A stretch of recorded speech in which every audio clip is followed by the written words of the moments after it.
দশম শ্রেণীর গণিতের নভেম্বর মাসের মডেল অ্যাক্টিভিটি টাস্কের উত্তর। প্রথমে আমরা এমসিকিউ এগুলোর উত্তর করব, তারপর বাদ বাকিগুলো উত্তর করব। প্রথম প্রশ্ন, বাস্তব সহগযুক্ত একচল বিশিষ্ট দ্বিঘাত সমীকরণ। এটা সি একটা উত্তর হবে, কারণ আমরা যদি এটাকে সমাধান করি তাহলে দেখতে পাবো যে এটা একটা দ্বিঘাত সমীকরণ। 2 নম্বর একটা সমীকরণ দেওয়া আছে, তার দুটো বীজ নির্ণয় করতে হবে, 2x - 2 ও x + 1। তাহলে এখান থেকে আমরা সমাধান করব 2x - 2 = 0, 2x = 2, x = 1, অথবা x + 3 = 0, x = 3। তাহলে সমীকরণের বীজ দুটি হলো 1 এবং -3। 3 নম্বর, বার্ষিক 10% সরল সুদের হারে 50 টাকার 2 বছরের সুদ ওই একই হারে 50 টাকার 1 বছরের সুদের কি হবে? তাহলে আমরা 50 টাকার 2 বছরের সরল সুদ বের করব। 50 টাকা 2 বছরের সরল সুদ 10 টাকা, 100 টাকার 1 বছরের সরল সুদ বের করব, এটাও 10 টাকা। তাহলে উভয় সুদই সমান। 4 নম্বর, অকেন্দ্রীয় বৃত্তের পিকিউ ও আরএস দুটি সমান দৈর্ঘ্যের জ্যা ও বিন্দু থেকে পিকিউ এর দূরত্ব 8 সেমি হলে ও বিন্দু থেকে আরএস এর দূরত্ব কত হবে? জ্যা দুটির দৈর্ঘ্য সমান। আমরা জানি সমান দৈর্ঘ্যের জ্যা কেন্দ্র থেকে সমুদ্রবর্তী হয়, তাহলে ও থেকে আরএস এর দূরত্ব 8 সেমি হবে। 5 নম্বর, অকেন্দ্রীয় বৃত্তের বহিস্থ পি বিন্দু থেকে অঙ্কিত স্পর্শক বৃত্তকে কিউ বিন্দুতে ছেদ করে। তাহলে আমাদের ছবি আঁকতে হবে এরকম। এখানে ওপি = 15 সেমি দিয়েছে, ওপি = 9 সেমি। তাহলে আমাদের স্পর্শকের দৈর্ঘ্য বের করতে পিকিউ বের করতে হবে।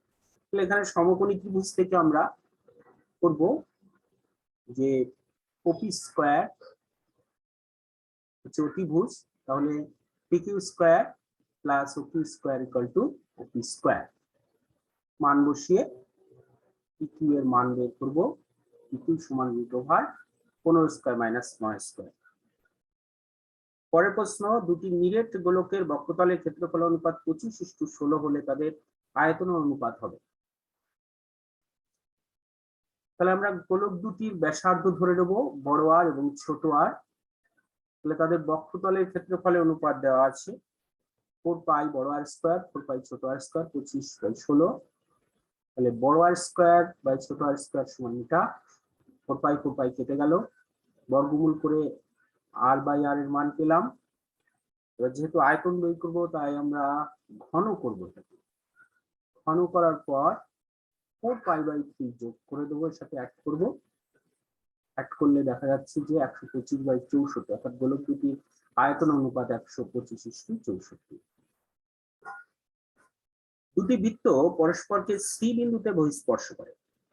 এবি বৃত্ত দুটির একটি সাধারণ স্পর্শক বৃত্ত দুটিকে এ ও বি বিন্দুতে স্পর্শ করে। কোণ এসি বি এর মান। তাহলে আমাদের ছবি আঁকতে হবে একটা, এরকম একটা ছবি আঁকতে হবে। এখানে একটা সাধারণ স্পর্শক আমরা এসটি অঙ্কন করব। এটা একটা বৃত্ত, এটা একটা বৃত্ত, এটা একটা স্পর্শক ছিল, আর একটা স্পর্শক আমরা এঁকে নিয়েছি। তাহলে সি বিন্দুতে আমরা একটা সাধারণ স্পর্শক অঙ্কন করলাম। এখানে দেখতে পাচ্ছি এস যদি বহিস্থ বিন্দু হয় তাহলে এস বিন্দু থেকে একটা স্পর্শক এস এ এবং এস সি বা এস টি বহিস্থ বিন্দু থেকে স্পর্শক আঁকা হলে তাদের দৈর্ঘ্য সমান হয়, অর্থাৎ এস এ এবং এস সি সমান হবে। সিমিলারলি এস বি এবং এস সি সমান। সেই হিসাবে আমরা এই কোণের সাথে এই কোণ সমান করব এবং এই কোণের সাথে এই কোণ সমান। তাহলে দেখা যাক AS = SC, তাহলে কোণ SSC = কোণ SCA। আবার SB = SC, তাহলে কোণ SCB = SBC। এখন ত্রিভুজ ACBA কোণ SAC প্লাস কোণ ACB প্লাস কোণ এসবিসি ইকুয়াল টু 180 ডিগ্রি। এবার আমরা মানগুলি বসিয়ে দেবো, মান বসিয়ে দিলাম।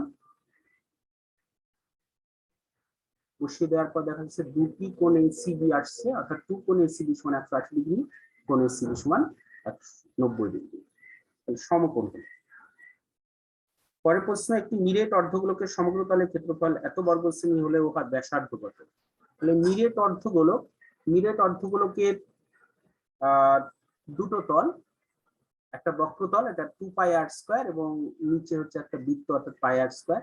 ধরি অর্ধগোলকের ব্যাসার্ধ আর, তাহলে অর্ধগোলকের সমগ্র তলের ক্ষেত্রফল আমরা লিখবো 147 পাই, তাহলে 3 পাই আর স্কয়ার অর্থাৎ 2 পাই আর স্কয়ার আর পাই আর স্কয়ার সমান হচ্ছে 147 পাই। এখানে পাই পাই কেটে যাচ্ছে, r square equal to 147/3, r square equal to 49, r equal to 7, অর্থাৎ অর্ধগোলকের ব্যাসার্ধ 7 সেমি। 2 নম্বর সত্য মিথ্যা। একটি ঘনকের প্রতিটি ধারের দৈর্ঘ্য অর্ধেক করা হলে আয়তন প্রথম ঘনকের আয়তনের 1/8 অংশ হবে বলছে। আমরা ঘনকের ধারের দৈর্ঘ্য এ ধরলাম, তাহলে তার আয়তন হচ্ছে a কিউব। এখন ধারের দৈর্ঘ্য a/2, এখন আয়তন হচ্ছে a/2 কিউব, অর্থাৎ a কিউব বাই 8 ঘন একক, a কিউব ইন্টু 1/8, অর্থাৎ ঘনকটির আয়তন প্রথম ঘনকের 1/8 অংশ সত্য। 2 নম্বর, একটা অনুপাত দিয়েছে a/2 ইকুয়াল টু b/3। এখানে আমরা যদি করি তাহলে এই a:b:c হয়ে 2:3:4 হবে, অর্থাৎ এটা মিথ্যা, এটা 4:3:2 দিয়েছে। 3 নম্বর, আসল p টাকা এবং বার্ষিক চক্রবৃদ্ধি সুদের হার r হলে দ্বিতীয় বছরের মূলধন কত টাকা হবে? দ্বিতীয় বছরের মূলধন আমরা চক্রবৃদ্ধি হার সুদে বের করব, p into 1 plus r by 100 গুণ করে দিলে p প্লাস pr বাই 100 হচ্ছে, কিন্তু ওরা দিয়েছে pr বাই 100, তাহলে এটা মিথ্যা। 4 নম্বর, ওকে ছবি দেওয়া আছে, এখান থেকে কোণ এ কিউ বি সূক্ষ্ম কোণ কিনা প্রমাণ করতে হবে। আমরা একটা ছবি এঁকে নেব, এটাকে একটা এক্সট্রা জিনিস বৃত্তের উপর নেওয়া হচ্ছে, সেটা হচ্ছে আর। তাহলে আমরা দেখতে পাচ্ছি এই এপিবি এবং এআরবি অর্ধবৃত্তস্থ কোণ, যেহেতু এবি ব্যাস তাই এটা অর্ধবৃত্তস্থ কোণ, এদের মান সমান, তাহলে বৃত্তের উপর একটা বহিঃস্থির নিলাম, এটা সমান। এখন দেখছি কোণ এ কিউ বি, কোণ এ কিউ বি কোণ এ আর বি এর চেয়ে বড়, যেহেতু এটা বহিঃস্থ কোণ। তাহলে এ আর বি হচ্ছে 90 ডিগ্রি, তাহলে এ কিউ বি অবশ্যই তার থেকে বড় হবে, অর্থাৎ এটা স্থূল কোণ হবে, কিন্তু এটা মিথ্যা, ওটা দিয়েছে সূক্ষ্ম কোণ। ত্রিভুজ এবিসি এর বিসি বাহুর উপর ডি এমন একটি বিন্দু যে এডি লম্ব বিসি, সুতরাং এই ত্রিভুজ দুটো সদৃশ্য কিনা বলছে।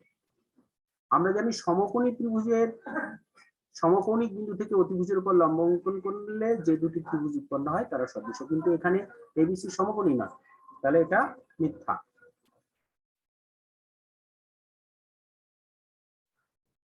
2/6, শুভেন্দু নৌসাদ এত এত টাকা দিয়ে একটা ব্যবসা শুরু করে, 1 বছর পরে এত টাকা ক্ষতি হলে শুভেন্দুর ক্ষতি 30 টাকা।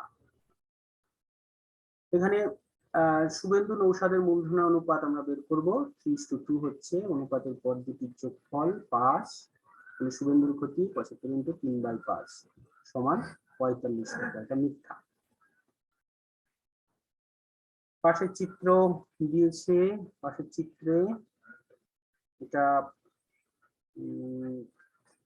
সত্য, এটা আমরা জানি একটা বাহুর সমান্তরাল সরলরেখা অপর দুই বাহুকে সমানুপাতে বিভক্ত করে। 8, শঙ্কুর তির্যক উচ্চতার দ্বিগুণ হলে শঙ্কুর ব্যাসার্ধ উচ্চতা ইন্টু √3, তাহলে শঙ্কুর উচ্চতা h একক এবং ব্যাসার্ধ r ধরলাম, তাহলে তির্যক উচ্চতা l ইকুয়াল টু 2h হবে, যেহেতু উচ্চতার দ্বিগুণ। আমরা জানি তির্যক উচ্চতা এবং ব্যাসার্ধ সমকোণী ত্রিভুজ উৎপন্ন করে, তাহলে এখান থেকে আমরা r² ইকুয়াল টু বের করবো এল স্কোয়ার মাইনাস এইচ স্কোয়ার, তাহলে 3h স্কোয়ার আসছে, আমরা সব করে দেখবো।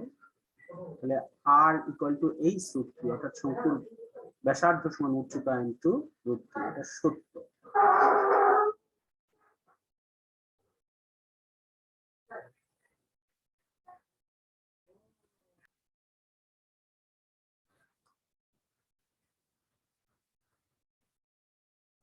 তিন নম্বর, একটি লম্ববৃত্তাকার চোঙের আয়তন এবং বক্ষতলের ক্ষেত্রফলের সাংখ্যমান সমান হলে উহার ব্যাসার্ধ নির্ণয় করো। ধরি ব্যাসার্ধ আর এবং উচ্চতা এইচ, প্রশ্নমতে চোঙের আয়তন ইকুয়াল টু বক্রতলের ক্ষেত্রফল, তাহলে pi r square equal to 2 pi r h, তাহলে আর ইকুয়াল টু 2, অর্থাৎ চোঙের ব্যাসার্ধ 2 একক। দেখাও যে মিশ্র দ্বিঘাতকরণী 7 মাইনাস রুট 2 এর অনুবন্ধীকরণী 7 প্লাস রুট 2। প্রথমে আমরা অনুবন্ধীকরণী কাকে বলে সেটা জানবো। কোন মিশ্র দ্বিঘাতকরণীর করণী নিরসক উৎপাদকের সঙ্গে যদি ওই করণীর যোগফল এবং গুণফল মূলদ সংখ্যা হয়, তবে তাকে আমরা মিশ্র দ্বিঘাতকরণী, অনুবন্ধীকরণী বা পূরককরণী বলে থাকি। তাহলে মিশ্র দ্বিঘাতকরণীর দুটির আমরা যোগফল করে দেখি কি হয়। যোগ করলে দেখছি 14 আসছে, অর্থাৎ মূলদ সংখ্যা। গুণ করে দেখি কত আসে, 7 স্কয়ার 47, এটাও মূলদ সংখ্যা। তাই যোগফল এবং গুণফল উভয় মূলদ সংখ্যা, অর্থাৎ এত হলো এর অনুবন্ধীকরণী। একটি লম্ববৃত্তাকার শঙ্কুর উচ্চতা এত সেমি, আয়তন এত ঘন সেমি হলে শঙ্কুর ব্যাসার্ধের দৈর্ঘ্য নির্ণয় করি। শঙ্কুর ব্যাসার্ধ আমরা ধরে নেব আর, এবং উচ্চতা h সমান 12 দিয়েছে। শঙ্কুর আয়তন 100 পাই। শঙ্কুর আয়তন আমরা জানি 1/3 পাই আর স্কয়ার h, বসিয়ে দেবো। h এর মান 12 বসালাম, আর এর মান আসছে 5, অর্থাৎ শঙ্কুর ব্যাসার্ধ 5 সেমি। 4 নম্বর, x প্রপোর্শনাল yz এবং y প্রপোর্শনাল zx হলে দেখাও যে z একটি অশূন্য ধ্রুবক। y প্রপোর্শনাল zx, তাহলে y equal to k1 zx, k অশূন্য ধ্রুবক, এবং x proportional yz, k2 yz। এখানে আমরা y এর মান বসিয়ে দেব। y এর মান বসিয়ে দিয়ে x x কেটে যাচ্ছে, তাহলে 1 equal to k1 k2 z square হচ্ছে, তাহলে z square equal to 1 by k1 k2, z equal to plus minus 1 by k1 k2, অর্থাৎ z ইকুয়াল টু অশূন্য ধ্রুবক। তিন বন্ধু এবিসি একসঙ্গে একটি মূলধন নিয়ে ব্যবসা শুরু করে। তারা ঠিক করে যে মোট আয়ের 2/5 অংশ তারা এত অনুপাতে ভাগ করবে, এবং এক মাসে যদি এত টাকা আয় হয় তাহলে কাজের জন্য এ বি এর আয় থেকে কত বেশি হবে। তাহলে কাজের অনুপাতে ভাগ হবে আমাদের কত, 29,260 টাকার 2/5 অংশ। কাজের অংশ অনুপাত, এখানে যে একটা অংশ কাজের অনুপাতে ভাগ হয়েছে, তাহলে 11,704 টাকা। তাহলে এবিসি এর কাজের অনুপাত এত, অনুপাতের পর কিন্তু যোগফল করব। তাহলে এ এর আয় বি এর আয় থেকে অনুপাতে আমরা দেখতে পাচ্ছি বেশি কত, 3 মাইনাস 2। তাহলে একবারে আমরা বের করে দিতে পারি এত টাকা, অর্থাৎ এ এর আয় বি এর আয় থেকে এত টাকা বেশি।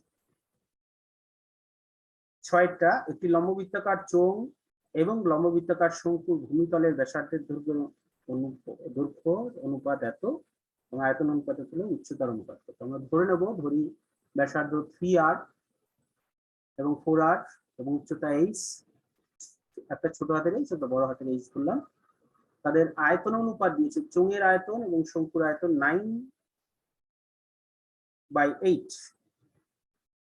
চোঙের আয়তন পাই আর স্কয়ার h এবং শঙ্কুর আয়তন 1/3 পাই আর স্কয়ার h বসিয়ে দিলাম। তাহলে 9 পাই আর স্কয়ার কেটে যাচ্ছে 9982 হচ্ছে ছোট h বা বড় h ইকুয়াল টু 2/3, অর্থাৎ শঙ্কুর উচ্চতা এবং চোঙের উচ্চতা এবং শঙ্কুর উচ্চতার অনুপাত 2:3। 7টা, y প্রপোর্শনাল x কিউব এবং y এর বৃদ্ধি 8:27 অনুপাতে হলে x এর বৃদ্ধি কি অনুপাতে হবে? y প্রপোর্শনাল x কিউব, তাহলে y equal to k x cube, k অশূন্য ভেদ ধ্রুবক, ধরি y ইকুয়াল টু 8r এবং 27r, তাহলে y ইকুয়াল টু 8r হলে আমরা দেখবো x কিউব এর মান আসছে কত, x এর মান এটা আসছে, এবং y ইকুয়াল টু 27r হলে কত হচ্ছে, x কিউব, x এর মান এটা, তাহলে y এর বৃদ্ধি এত অনুপাতে হলে x এর বৃদ্ধি কি হবে,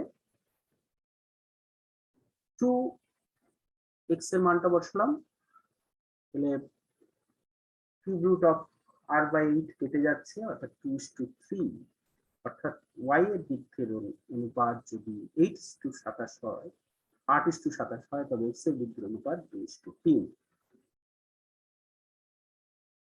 4 নম্বরে উপপাদ্য রয়েছে বৃত্তস্থ চতুর্ভুজের বিপরীত কোণগুলির সম্পর্ক, এটা পাঠ্য বইয়ে আছে এবং দুটি উপপাদ্যই পাঠ্য বইয়ে আছে। আমরা 5 নম্বরে চলে যাব।